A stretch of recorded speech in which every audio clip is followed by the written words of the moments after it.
You're listening to the StudioPTBO podcast, where we talk all things marketing to help you build and grow your business online. Welcome to the latest episode. And welcome back to the StudioPTBO podcast. We are back, and we're back at it again with another guest. We're headed into a weekend, which is great. Friday, this is a great time to do a podcast. Neil Morden, how are you doing? I am excellent, Cody May. It's as hot here as it is in California. I know this is exciting. You know, I feel like we're in California, but we're not. We're kind of, who do we have on the guest today here, Neil? Let me guess. It's someone from California. Yeah, you're right. Emily, thank you so much for joining us today on the podcast. We really, really appreciate it. Emily and I actually met in a Tacky More Black Belt event, I would say a couple years ago. And I've been following Emily's journey on sales and mindset and entrepreneurship and all this good stuff. So, we've been wanting to do this for a little while. So why don't you give us a little background on who you are, what you do, why you do it, what Sales Power is, what you're doing in regards to business coaching. Just give us a high level Spark Notes version of what you're up to.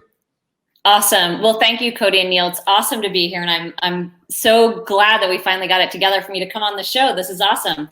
So in terms of my business, who I am, the whole dealio, I do business coaching, and the vast majority of my clients are coaches, healers, consultants, all different types of service-based businesses. So I run a variety of programs. I've got a mastermind that we work with our clients to scale into multiple six figures and beyond. I've also got a program called Express, which is super near and dear to my heart. It's all about being super expressed online, not holding back, being visible, showing your true self through your content, through your expression, and all of that.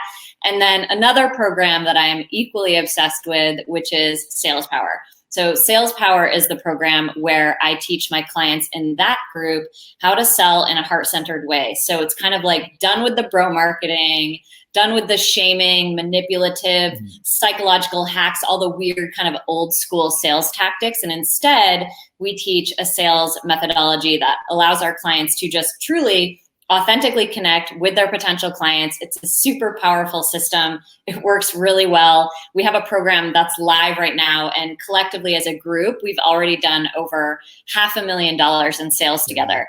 So it's amazing. I think we'll probably end up doing at least 2 million in sales before the program ends. And it's awesome. So I'm really personally passionate about supporting amazing people and becoming financially free and financially empowered, especially women, but of course, all people. I work with all genders.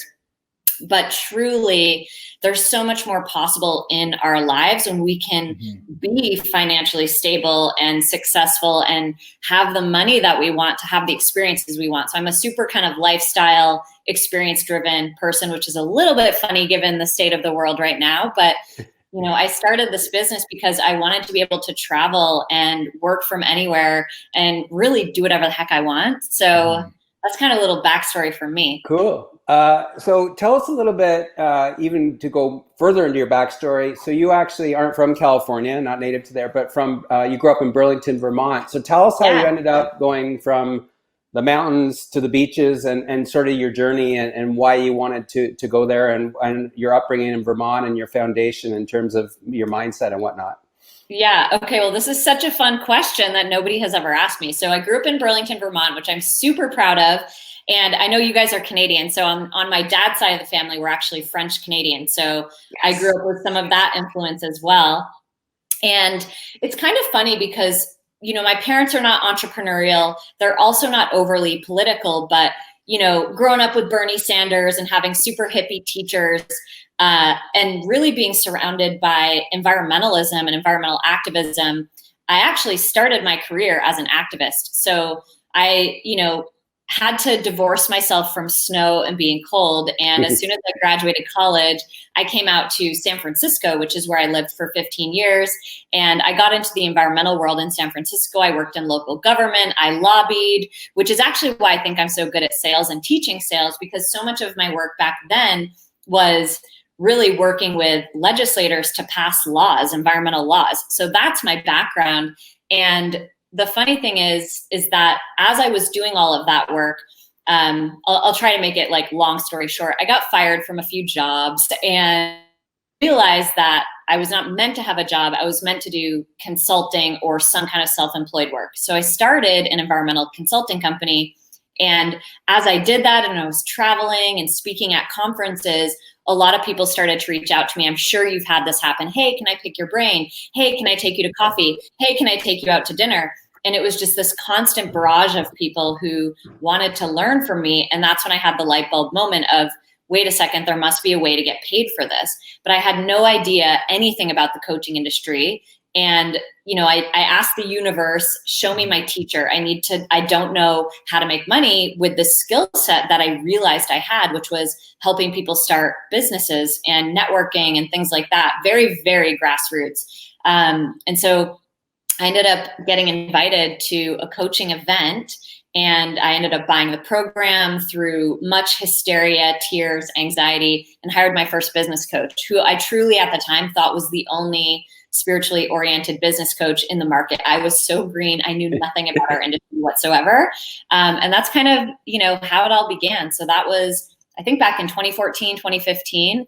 And the rest is really history. I about a year and a half into the business, I let go of the environmental company and shifted fully into coaching. So I've kind of built up all of the other programs over the years. You touched on something that I think is the foundation of sales. And I'm really curious to know if I think I know the answer. I'm kind of trying to set you up for a Hail Mary here. Okay. How important is mindset to sales, to, building business, entrepreneurship? We've been chatting a lot about mindset over the last little while. We've been chatting with so many different business owners, entrepreneurs. I'm curious to know how that plays into the sales process for a business owner, for an entrepreneur. Yeah, well, mindset is huge, right? And this is one of the big things that we work on. And in fact, in Sales Power, the very first thing that we do is work on money mindset. So if you're showing up to a sales call and you don't feel worthy of what you're asking for, or you don't feel confident, or you're totally disorganized and you don't know how to make an offer, it's never going to work. So mindset is huge. But that said, I also find that especially among kind of like the spiritually oriented community, sometimes people are focusing far too much on mindset and not enough on skill set. So one of my big shticks, one of the things I talk about often is that we really do need both. We can't just have a strategy in front of us, because if we don't have the worthiness and the powerful mindset, we're not going to take the actions anyway. And then on the other hand, if we have this great positive mindset and vibration of abundance, financial abundance and all of that, but we have no idea what to actually do, that doesn't work either. So my work is a lot about kind of blending those two and weaving those two approaches together. But absolutely, mindset is huge when it comes to selling. And really a lot of that has to do with kind of what gets translated subconsciously or energetically in the sales conversation. So if I'm on the phone with you and I'm selling you my high-end program, but I have a lot of doubt, you're going to feel that regardless of what comes out of my mouth. So whenever we talk about sales and the way that I teach and approach sales is really about looking at these various aspects, how they all come together. And it's definitely one of the things that shifts in a huge way for our Sales Power clients is that, a lot of people have these feelings about sales. Like, they think about the used car salesman and they feel like, oh, you have to be pitchy or pushy or convincing.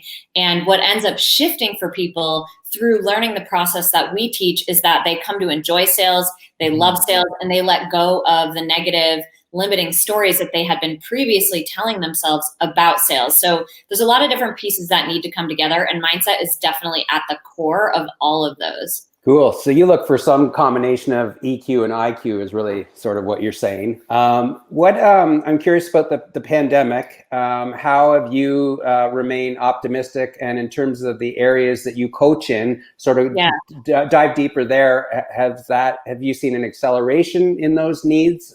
Or what are you seeing? What's the landscape? Yeah, well, it's so interesting. And I've been saying this on social a bit, that every week of this quarantine feels different. So I'll be honest, when it first hit and when we first went into lockdown, I went into panic mode. I think a lot of my clients went into panic mode. Obviously, none of us have lived through something like this before. So it's new to all of us. And I was definitely worried. But what's been so interesting is that first of all, to me, it's a little bit comical, actually, how a lot of people kind of make fun of the coaching industry. They're like, yeah, it's just coaches coaching coaches who coach coaches. But guess who is killing it right now? Yeah. All of us. You know, it is an amazing time to have an online business. And my business is rocking. We're making way more money than we've made before. Many of my clients are hitting their biggest sales months, cash months. So overall, the folks who were doing well before, at least what I'm seeing, are doing even better now. My friends and my peers are reporting their highest numbers ever. So it's interesting. And of course, we have sensitivity too, and really understand that a lot of people are unemployed right now, and a lot of people are in very significant economic challenges. You know, many, if not 90% of brick and mortar businesses have had to close. You know, it's really, really hard times for a lot of people. And so I say this with humility, but at the same time with pride, that our business and our clients' businesses, you know, by and large, are doing really, really well right now because they've set themselves up with proper foundations like sales and marketing. So if you know how to sell and you know how to market, there are always people who want to buy. And I think especially now, you know, specific to my niche, and maybe you guys are seeing this too, because this is such a great time to have an online business, I'm finding that people are really eager to learn more, invest in themselves, and really build themselves up as leaders to be able to ride this out, not just gracefully, but with a lot of success. So it's really interesting. You know, I was definitely a little bit nervous when it all hit. And, you know, from my perspective and in my experience so far, you know, it hasn't been a negative impact. It's actually been a positive impact. And many of us are reporting, you know, high sales numbers, high cash coming in the door numbers. And yeah, so I think it's a great time, you know, even for anyone who might be tuning into this who doesn't yet have an online business, it's a great time to learn how to have one. And I think it's been such a good learning experience too. And it's caused me to ask myself questions like, okay, well, what if some other crazy scenario happens? Is my business set up to handle, let's say, the internet going dark for a few days? Or I don't know. I mean, this whole thing has caused me to think, I don't know anything. Yeah, right? what do I do when the zombies come? Well, right. And like, we've already seen the UFO videos got released. So at this point, I'm like, who the hell knows what's going to happen next? And so just causing me to think about getting more creative and getting more prepared for things that could happen. I mean, even small things like our client retreat was obviously meant to be in person. And so we've had to pivot that and shift how that's going to work. And that's making me have to rethink things with my team and come up with new creative ways to have it not be this boring thing where we're just staring at the screen all day, and actually still have a fun experience with our clients. So it's been really interesting. But, you know, anyone who's got a successful business knows that these are the times where we get to grow ourselves as a leader and as an entrepreneur and a business owner. And, you know, speaking of mindset, really seeing where there are some people who are, you know, kind of choosing to play victim to COVID, right? And saying, oh, my business is in shambles because of the coronavirus. And I'm over here like, I don't think that's it, right? And I heard one of my mentors on his podcast the other day was saying, if your business isn't working during coronavirus, it wasn't working before. It's just that a spotlight is being shown on the gaps. So anyways, there's so much that I could say about that, but I'll leave it here for now. Yeah, no, like you make a good point. And we've chatted with a lot of business owners, a lot of entrepreneurs. Yeah, we had Simon Bowen on our podcast a little while ago, and I love Simon. Oh yeah, Simon's great. And if Simon's listening, you know, shout out to Simon. But you know, he chatted a lot about, you know, like embracing people and hugging them in the moments where it's like, we understand that this is like a difficult time, but, you know, pushing them in order to understand that there's light at the end of the tunnel. So I'm really curious to know, because I find that sales is such a hard topic for so many business owner entrepreneurs to really create a sales system, a sales process that actually works for them on the back end. They can generate leads, they can nurture them, but I find so many business owners rely so much on referral. I hear it all the time that, you know, 85% of my business is referral, 90% of my business is referral, and they don't know how to take people through a sales process. Like, what do you recommend for a business owner to do in order to build a sales system or a sales process. So we have a lot of small to medium-sized businesses in our in our world, in our ecosystem. So I'm curious what advice you would have for them to build their sales, because every sales system, every sales process for every industry is different. What advice would you have for them?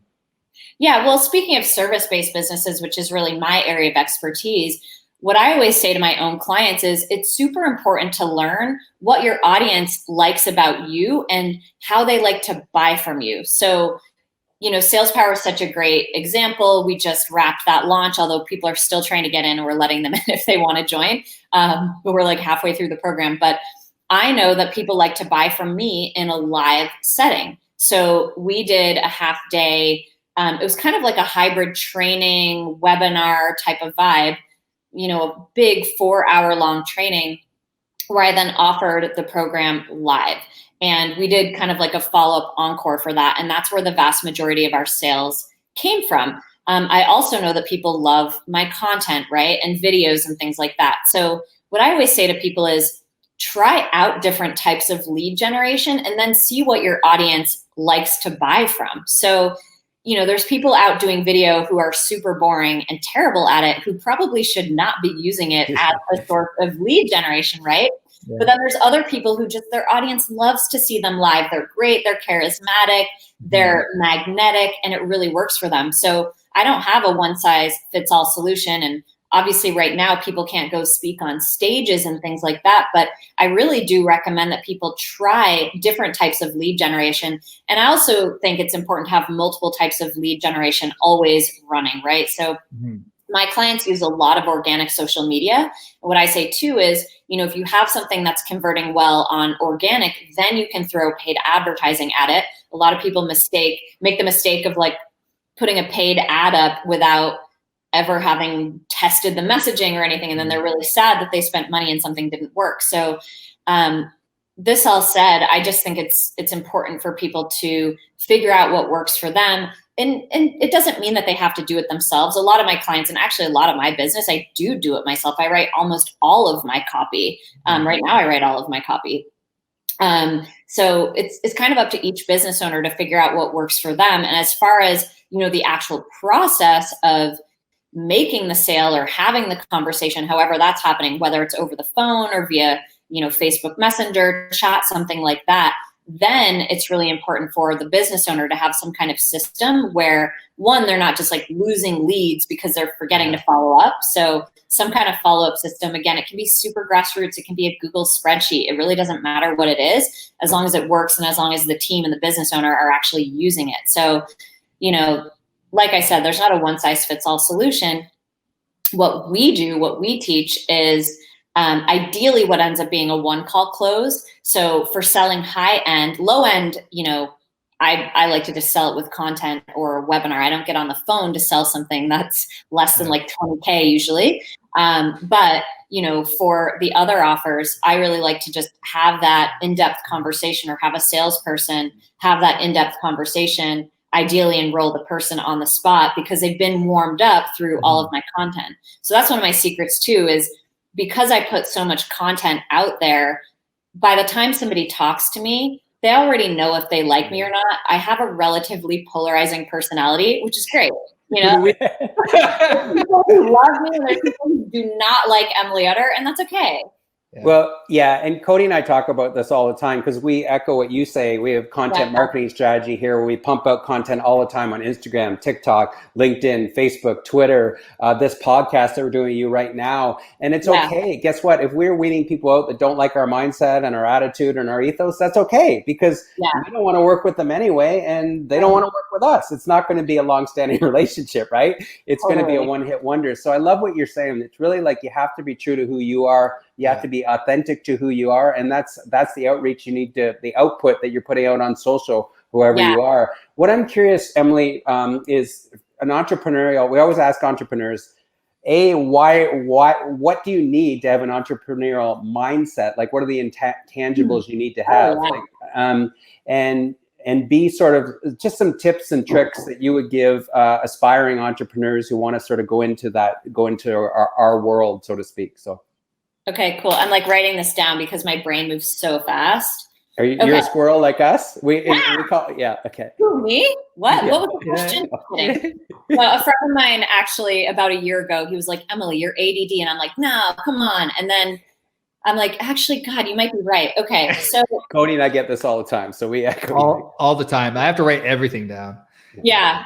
Yeah. It's hilarious. Okay. So as far as the entrepreneurial mindset, I mean, number one, resourcefulness. Like, this is going to sound like just totally rude to some people, but you know, for example, when I was out selling Sales Power, there's people who really need it, and it is so cheap for what people get. I mean, it is insane. I could easily charge 10x and people would for sure feel like they got the value and more, right? So, you know, the early bird is $9.97, so cheap. And when people know they want it and they can't figure out how to come up with that $1,000, this is so harsh, but I'm like, I don't know if you deserve to be in business. Like, if you don't have the resourcefulness to figure out how to get your hands on $1,000, I don't know how you're going to be able to do the other things like hire people, fire people, manage group programs, like deal with the logistics and operations of having a business, right? Like the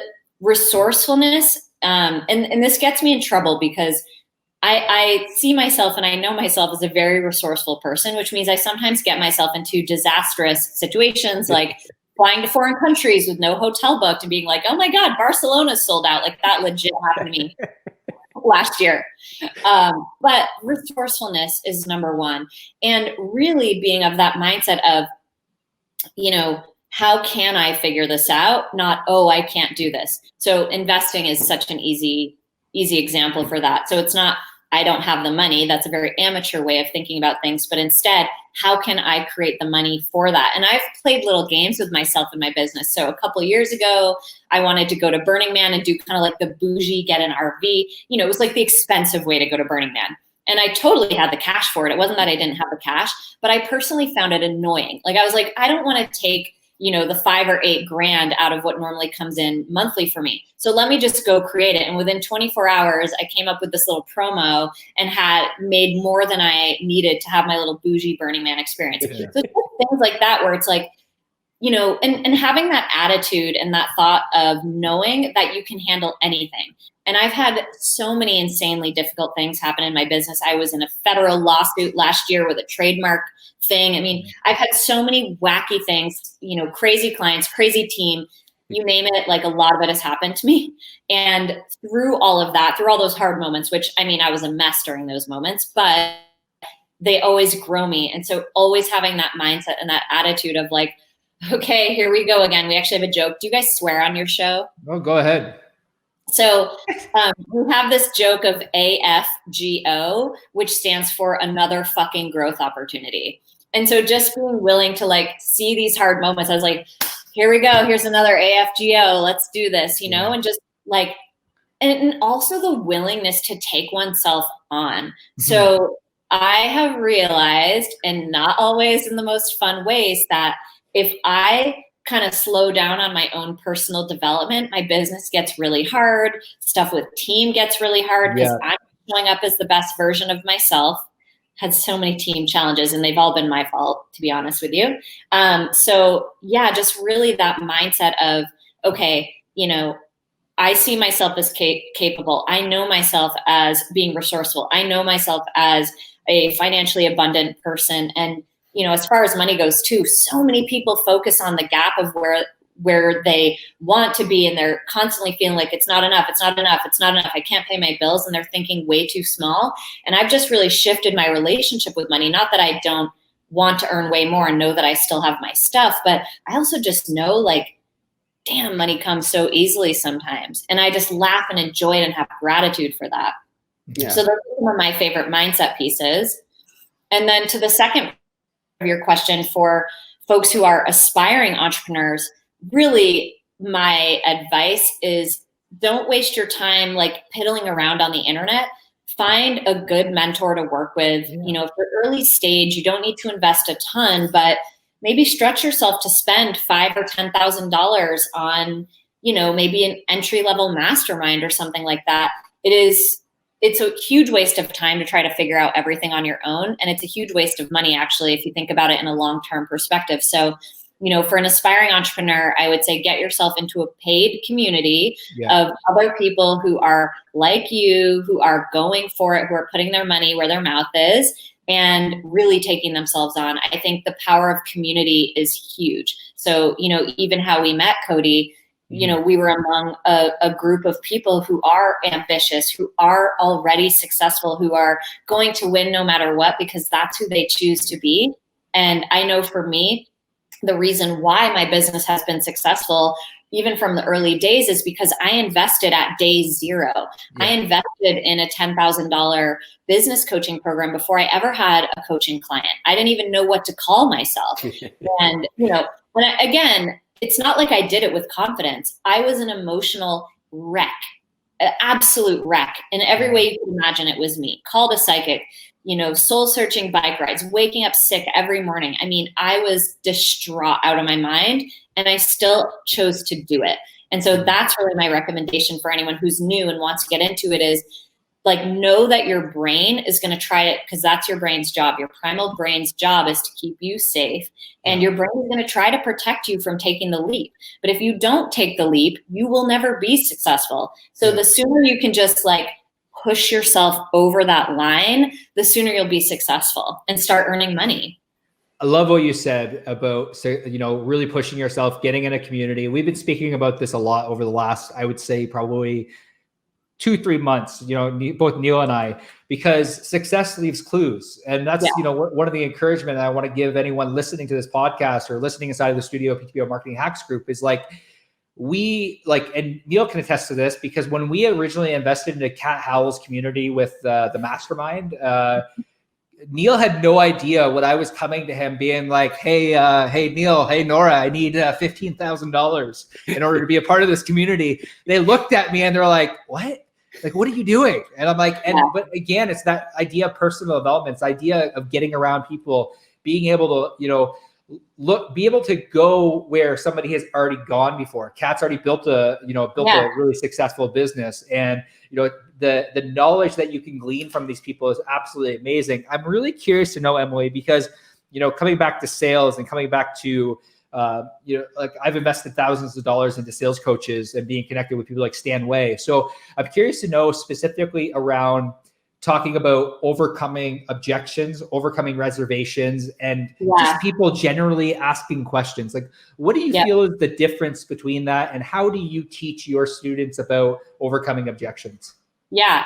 Okay. So I love this question because I have such a different perspective on this. Cool. And one of the things that we are I'm not going to be humble here.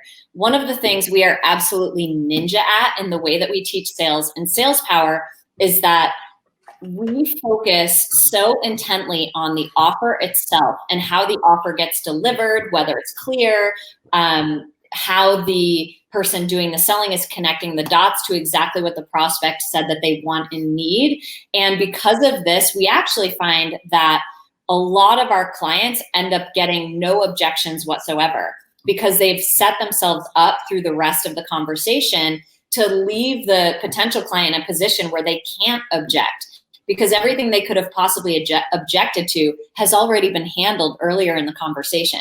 So do my clients get objections? Yeah, of course they do.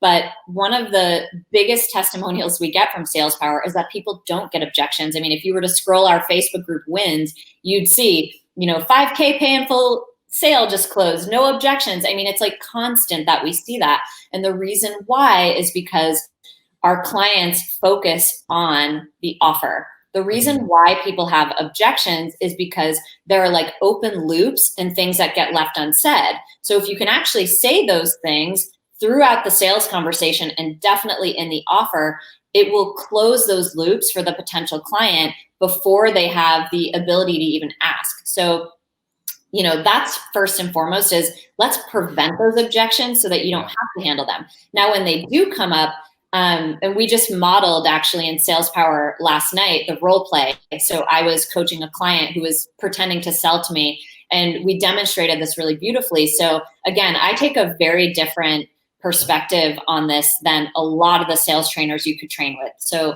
a lot of sales trainers have their slick little lines of what to say to people when there's an objection. But instead, what I teach my clients is just to get super real in that part of the conversation. And, one of the things that I know to be true is that the objection that a potential client gives is almost always the exact reason why they don't have the thing that they want. So when I'm selling a business coach package and a business coaching package, like I'm inviting someone into my mastermind, for instance, and let's say they tell me they have a money objection, I will literally be like, yeah, of course you do. That's why you need me, right? So I don't go into some canned line of what I'm supposed to say. I actually talk about the real issue at hand, which is like, yo, there's a reason why you don't have money coming into your business, right? Or to use a different example, let's say a relationship coach is, wanting to sell a 6-month one-on-one coaching package, and the prospect objects and says, well, I don't know if I want to do a 6-month coaching package with you. Well, that's a person with commitment issues, which is why they're single, right? So within the objection is always a clue around why the person doesn't have what they want. And so what I tell my clients in Sales Power is have that conversation. Yeah. Don't look for the canned this or that. I mean, we do provide canned responses for my clients to practice with, but really it's about, wait a second, let's talk about your commitment issues, or let's talk about the fact that you don't put yourself first and that's why you're still overweight, right? So having the real conversation that needs to be had and knowing that, money objections is the most common one, but there's something going on underneath the money objection. The money objection is very, very rarely about the money itself. It's about something else. And so when someone can really learn to become empowered in how they handle that in the moment, everything shifts. And I do want to say one thing quickly too. There's two different types of money objections, two main types of money objections. So one is I literally don't have the money in my bank account and I need to become resourceful to create that money. That's one type, but that's very rare actually. The other money objection is completely about value. So it's not that the person doesn't have the money, it's that they're not sure they should spend it with you. And that's where getting really good at presenting the offer makes a difference in preventing that type of money objection. Because when the potential client is completely sold on the value and they totally understand what they're getting, they will go figure out the money, even if they don't feel like they have it in front of them. So that's my take on that. Yeah, I agree. Amen. It's like, are you shopping on value or are you shopping on price? Cody and I say that all the time. We confront it head on to clients. It's like, are you shopping? Do you want the Ben & Jerry's ice cream or do you want the no-name version? And hopefully Emily will understand why I reference Ben & Jerry's there. VT, of course. That's pretty clever, right? Good one. Yeah. Awesome. Emily, this has been absolutely amazing. It's been a great opportunity to have you on the show today. Just the conversation about sales is something that we've been really bullish about over the last, I would say 90 days, specifically around marketing and having business owners understand that you need marketing, but you need sales. They go hand in hand. And it's something that's so important. It's like why we invested in marketing, why we invest into sales and processes and systems. And I just really appreciate it. If somebody was looking to, hire you, get into your sales coaching program, get in your mastermind, where can they reach you? Yeah, so people can check me out either on my Facebook page. My personal page is where I put almost everything, and my website as well. So emilyutter.com. And we have, I think we have a tab on my website that shows people the different programs that we have. But really, most of my content is on Facebook. That's where I hang out. I'm also on Instagram as The Adventurous Entrepreneur, which is so funny because it's like 2 difficult words to spell and it's a very long name. I'll probably change it eventually, but that's where I hang out most of the time. And that's really where, you and I connected. I see you all the time on Facebook, pop up in my feed. You're producing a ton of content, like you said. And you just always pop up in my feed, always sharing valuable insight, doing interviews like we're doing. So really appreciate your time. Thank you so much, Emily, for joining us on the show today. And thank you, Neil, for joining me as well once again. And thank you for tuning into the StudioPTBO podcast. If you are a business owner, entrepreneur that is looking to grow and scale your business in the online space, we have a free StudioPTBO Marketing Hacks group. We're actually live inside of that group right now. So shout out to everyone inside of there. We go live every Tuesday at 11 a.m. Eastern Standard Time doing fireside chats. They originated really out of what's happening in the world, just trying to give free contextualized business advice to business owners that were struggling, that are now winning in the online space, which is really cool. We've seen a lot of businesses transform over the last 8 weeks through that free marketing. So literally just click on StudioPTBO Marketing Hacks on Facebook, join the group, get inside of there. Thank you once again, Emily. Thank you, Neil. And thank you for tuning into the Studio PTBO podcast. We'll see you soon.